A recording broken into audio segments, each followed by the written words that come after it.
Welcome to Through the Bible in a Year with Pastor John. We invite you to join us at 1 Oakleigh Avenue in North Providence, Rhode Island. This podcast is presented to you by The Way Ministries, supported by listeners like you. For donations, live videos, podcasts, and more, please visit www.thewayministriesri.org. Thank you and have a great day.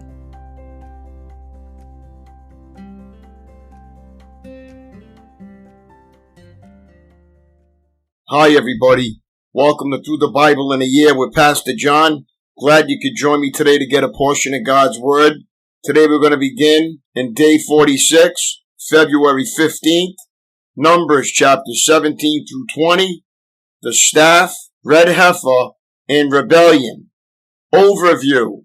Two sounds accompany the people as they wander in the wilderness.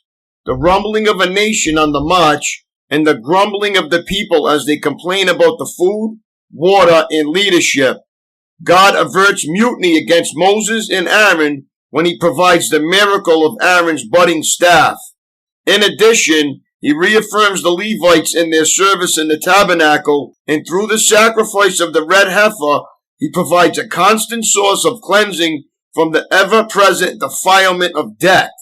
Yet the grumbling continues. In a moment of anger, Moses does the right thing, bringing forth water in the wrong way, striking the rock instead of speaking to it, thereby forfeiting his privilege to set foot in the promised land.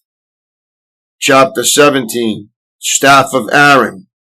Chapter 18, Responsibilities of the Levites, Priesthood established. Chapter 19, Sacrifice of the red heifer. Chapter 20, Sin of the people in Moses, Purity enforced. Insight. God gives differing spiritual gifts and services. Numbers 17, 1-10. The manner by which Aaron's rod budded and brought forth almonds when all others remained dead sticks solidified God's choice of Aaron's family to be the priests. Chapter 17, 1-10. To argue with the choice was to rebel against God. Insight. A family that never set foot in Canaan. Numbers 20, 22-29. Moses, his sister Miriam, and his brother Aaron never enjoyed the blessings of the promised land. This chapter records the deaths of Miriam and Aaron. Chapters 20, verse 1 and 22-29. And the rebellious act that meant Moses himself would not be allowed to enter the promised land too. Chapter 20, 7-13. Numbers chapter 17, the budding of Aaron's staff. Then the Lord said to Moses, tell the people of Israel to bring you 12 wooden staffs, one from each leader of Israel's ancestral tribes, and inscribe each leader's name on his staff. Inscribe Aaron's name on the staff of the tribe of Levi, for there must be one staff for the leader of each ancestral tribe. Place these staffs in the tabernacle in front of the ark containing the tablets of the covenant where I meet with you. Buds will sprout on the staff belonging to the man I choose. Then I will finally put an end to the people's murmuring and complaining against you. So Moses gave the instructions to the people of Israel, and each of the 12 tribal leaders, including Aaron, brought Moses a staff. Moses placed the staffs in the Lord's presence in the tabernacle of the covenant. When he went into the tabernacle of the covenant the next day, he found that Aaron's staff, representing the tribe of Levi, had sprouted, budded, blossomed, and produced ripe almonds. When Moses brought all the staffs out from the Lord's presence, he showed them to the people. Each man claimed his own staff. And the Lord said to Moses, place Aaron's staff permanently before the ark of the covenant to serve as a warning to rebels. This should put an end to their complaints against me and prevent any further deaths. So Moses did as the Lord commanded him. Then the people of Israel said to Moses, look, we are doomed. We are dead. We are ruined. Everyone who even comes close to the tabernacle of the Lord dies. Are we all doomed to die? Numbers chapter 18. duties of priests and Levites. Then the Lord said to Aaron, "You, your sons, and your relatives from the tribe of Levi will be held responsible for any offenses related to the sanctuary. But you and your sons alone will be held responsible for violations connected with the priesthood. Bring your relatives of the tribe of Levi, your ancestral tribe, to assist you, and your sons as you perform the sacred duties in front of the tabernacle of the covenant. But as the Levites go about all their assigned duties at the tabernacle, they must be careful not to go near any of the sacred objects or the altar. If they do, both you and they will die. The Levites must join you in fulfilling their responsibilities for the care and maintenance of the tabernacle, but no unauthorized person may assist you. You yourselves must perform the sacred duties inside the sanctuary and at the altar. If you follow these instructions, the Lord's anger will never again blaze against the people of Israel. I myself have chosen your fellow Levites from among the Israelites to be your special assistants. They are a gift to you, dedicated to the Lord, for service in the tabernacle. But you and your sons, the priests, must personally handle all the priestly rituals associated with the altar and with everything behind the inner curtain. I am giving you the priesthood as your special privilege of service. Any unauthorized person who comes too near the sanctuary will be put to death. Support for the priests and Levites. The Lord gave these further instructions to Aaron. I myself have put you in charge of all the holy offerings that are brought to me by the people of Israel. I have given all these consecrated offerings to you and your sons as your permanent share. You are allotted the portion of the most holy offerings that is not burned on the fire. This portion of all the most holy offerings, including the grain offerings, sin offerings, and guilt offerings, will be most holy, and it belongs to you and your sons. You must eat it as a most holy offering. All the males may eat of it, and you must treat it as most holy.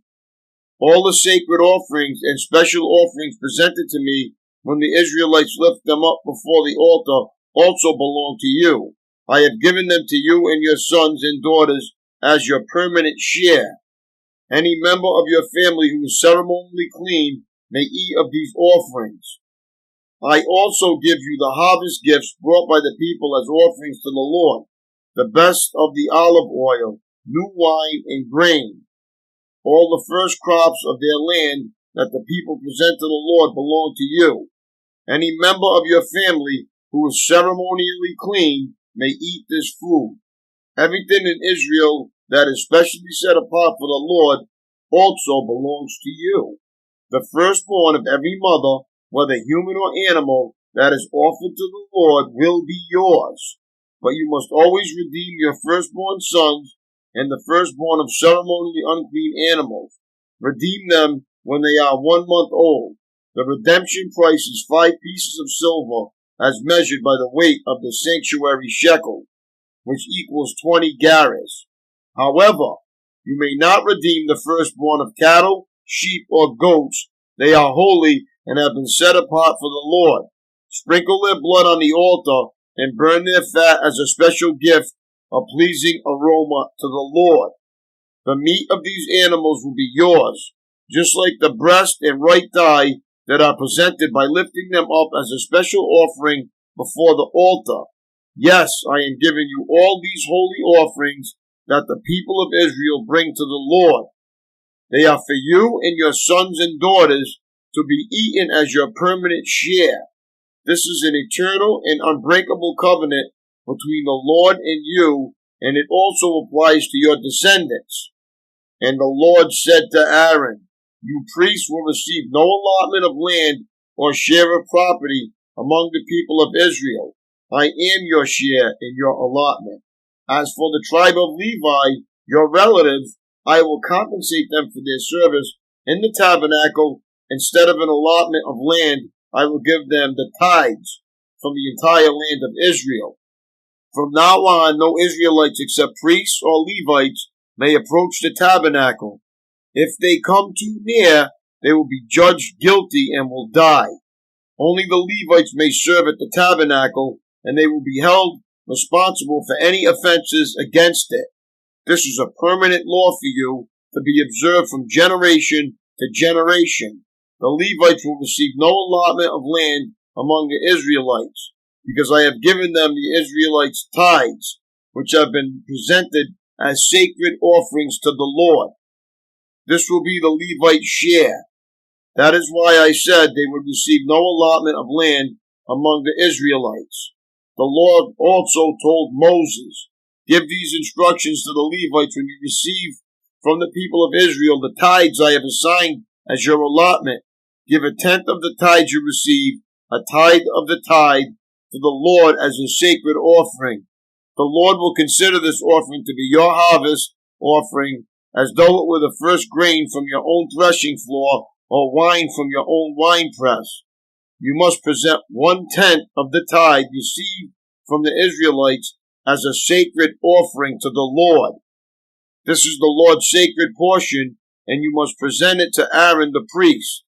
Be sure to give to the Lord the best portions of the gifts given to you. Also, give these instructions to the Levites. When you present the best part as your offering, it will be considered as though it came from your own threshing floor or winepress. You Levites and your families may eat this food any way you wish, for it is your compensation for serving in the tabernacle. You will not be considered guilty for accepting the Lord's tithes if you give the best portion to the priests. But be careful not to treat the holy gifts of the people of Israel as though they were common. If you do, you will die." Numbers chapter 19. The water of purification.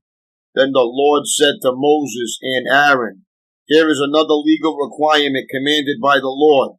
Tell the people of Israel to bring you a red heifer, a perfect animal that has no defects and has never been yoked to a plow. Give it to Eleazar the priest, and it will be taken outside the camp and slaughtered in his presence. Eleazar will take some of its blood on his finger and sprinkle it 7 times toward the front of the tabernacle. As Eleazar watches, the heifer must be burned, its hide, meat, blood, and dung. Eleazar, the priest, must then take a stick of cedar, a hyssop branch, and some scarlet yarn, and throw them into the fire where the heifer is burning. Then the priest must wash his clothes and bathe himself in water. Afterward, he may return to the camp, though he will remain ceremonially unclean until evening. The man who burns the animal must also wash his clothes and bathe himself in water, and he too will remain unclean until evening. Then someone who is ceremonially clean will gather up the ashes of the heifer and deposit them in a purified place outside the camp. They will be kept there for the community of Israel to use in the water for the purification ceremony. This ceremony is performed for the removal of sin. The man who gathers up the ashes of the heifer must also wash his clothes, and he will remain ceremonially unclean until evening. This is a permanent law for the people of Israel and any foreigners who live among them. All those who touch a dead human body will be ceremonially unclean for 7 days. They must purify themselves on the 3rd and 7th days with the water of purification. Then they will be purified. But if they do not do this on the 3rd and 7th days, they will continue to be unclean even after the 7th day. All those who touch a dead body and do not purify themselves in the proper way defile the Lord's tabernacle, and they will be cut off from the community of Israel. Since the water of purification was not sprinkled on them, their defilement continues. This is the ritual law that applies when someone dies inside a tent. All those who enter that tent and those who were inside when the death occurred will be ceremonially unclean for 7 days. Any open container in the tent that was not covered with the lid is also defiled.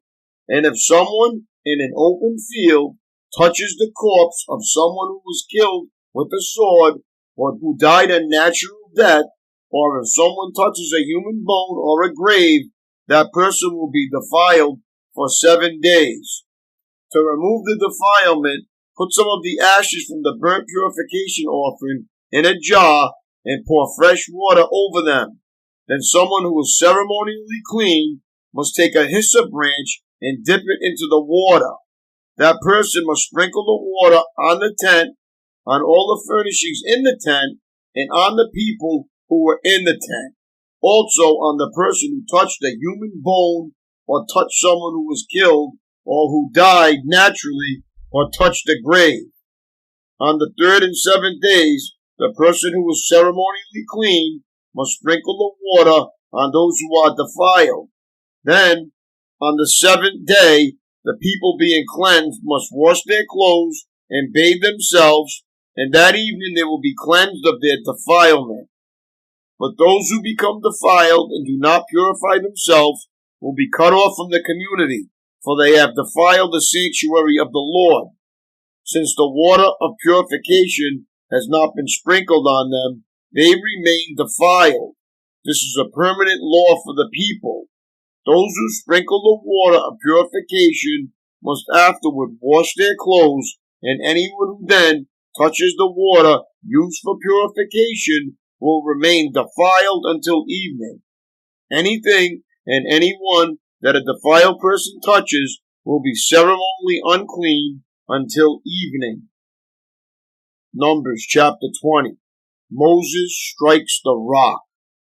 In the first month of the year, the whole community of Israel arrived in the wilderness of Zin and camped at Kadesh. While they were there, Miriam died and was buried. There was no water for the people to drink at that place, so they rebelled against Moses and Aaron. The people blamed Moses and said, "If only we had died in the Lord's presence with our brothers. Why have you brought the congregation of the Lord's people into this wilderness to die, along with all our livestock? Why did you make us leave Egypt and bring us here to this terrible place? This land has no grain, no figs, no grapes, no pomegranates, and no water to drink." Moses and Aaron turned away from the people and went to the entrance of the tabernacle, where they fell face down on the ground. Then the glorious presence of the Lord appeared to them, and the Lord said to Moses, "You and Aaron must take the staff and assemble the entire community. As the people watch, speak to the rock over there, and it will pour out its water. You will provide enough water from the rock to satisfy the whole community and their livestock." So Moses did as he was told. He took the staff from the place where it was kept before the Lord. Then he and Aaron summoned the people to come and gather at the rock. "Listen, you rebels," he shouted. "Must we bring you water from this rock?" Then Moses raised his hand and struck the rock twice with the staff, and water gushed out. So the entire community and their livestock drank their fill. But the Lord said to Moses and Aaron, "Because you did not trust me enough to demonstrate my holiness to the people of Israel, you will not lead them into the land I am giving them." This place was known as the waters of Meribah, which means arguing, because there the people of Israel argued with the Lord, and there he demonstrated his holiness among them. Edom refuses Israel's passage. While Moses was at Kadesh, he sent ambassadors to the king of Edom with this message: "This is what your relatives, the people of Israel, say. You know all the hardships we have been through. Our ancestors went down to Egypt, and we lived there a long time, and we and our ancestors were brutally mistreated by the Egyptians. But when we cried out to the Lord, he heard us and sent an angel who brought us out of Egypt. Now we are camped at Kadesh, a town on the border of your land. Please let us travel through your land. We will be careful not to go through your fields and vineyards. We won't even drink water from your wells. We will stay on the king's road and never leave it until we have passed through your territory." But the king of Edom said, "Stay out of my land, or I will meet you with an army." The Israelites answered, "We will stay on the main road. If our livestock drink your water, we will pay for it. Just let us pass through your country. That's all we ask." But the king of Edom replied, "Stay out. You may not pass through our land." With that, he mobilized his army and marched out against them with an imposing force. Because Edom refused to allow Israel to pass through their country, Israel was forced to turn around. The death of Aaron. The whole community of Israel left Kadesh and arrived at Mount Hor. There, on the border of the land of Edom, the Lord said to Moses and Aaron, "The time has come for Aaron to join his ancestors in death. He will not enter the land I have given the people of Israel, because the two of you rebelled against my instructions concerning the water at Meribah. Now take Aaron and his son Eleazar up Mount Hor. There you will remove Aaron's priestly garments and put them on Eleazar his son. Aaron will die there and join his ancestors." So Moses did as the Lord commanded. The three of them went up Mount Hor together as the whole community watched. At the summit, Moses removed the priestly garments from Aaron and put them on Eleazar, Aaron's son. Then Aaron died there on top of the mountain, and Moses and Eleazar went back down. When the people realized that Aaron had died, all Israel mourned for him 30 days. My daily walk. Imagine for a moment that God has announced that you will no longer be permitted to hold down a paying job or own property. Instead, you are to spend your full time in His service, and your compensation will be whatever your countrymen give to the Lord. Would that comfort you or concern you? According to chapter 18, verses 20 to 21, those were basically God's instructions to Aaron and his descendants. Your local church today is in many ways a faith ministry like the priesthood of Aaron. God has commanded you, like the Israelites, to support the work of the Lord so He can be magnified in your community. Do your giving habits to your church provide a comfort to those ministering to you or a concern? Now read Acts 20:35 and enjoy a blessing this week. People always remember a kind deed, particularly if it was their own. That's all for today, my friends. It was great reading with you. God bless. Have a great day, and I will see you tomorrow, Lord willing. Peace.